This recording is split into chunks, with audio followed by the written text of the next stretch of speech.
Hi అండి అందరికీ. Finally మేము అన్నవరం రీచ్ అయ్యాము.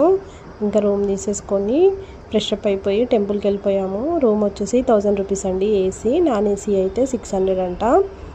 రూమ్ అయితే చాలా బాగుండే. ఇది చూడండి, మేము దర్శనం అయ్యాక టెంపుల్లో ఇక్కడ నది ఉందండి, చాలా బాగుంది. లొకేషన్ నాకు బాగా అనిపించి వీడియో క్యాప్చర్ చేశాను. చూడండి ఎంత బాగుందో. ఇంకా పక్కన వచ్చేసి మనకు గోశాల ఉంది.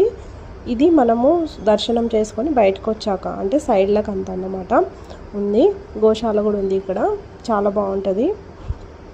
ఇంకా మేము వచ్చేసి రూమ్కి వెళ్ళిపోయాము. రూమ్కి వెళ్ళి మళ్ళీ కొంచెం రెస్ట్ అది తీసుకొని ఫ్రెష్ అప్ అయ్యి ఈవినింగ్ కాసేపు అట్లా లొకేషన్ చూద్దాం బయట అని చెప్పేసి వెళ్ళాము. కిందికి వెళ్ళామండి.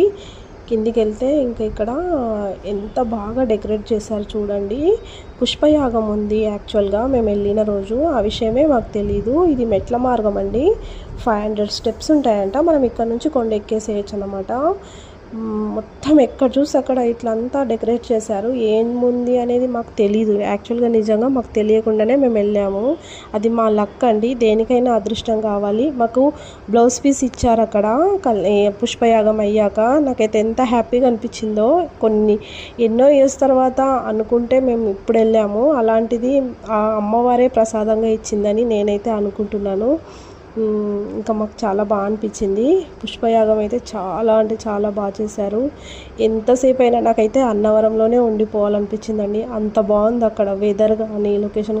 కాకపోతే ఆ వేడి మనం అస్సలు తట్టుకోలేము. మేబీ ఒక 2-3 డేస్ ఉంటే మన బాడీకి అది ఇంకా సెట్ అవుతుందేమో తెలీదు.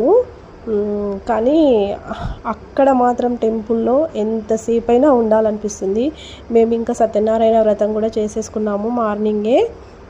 చేసుకున్న తర్వాత ఈవినింగ్ అలా కాసేపు వెళ్ళాము. ఓకే అండి, బాయ్, మళ్ళీ కలుద్దాం.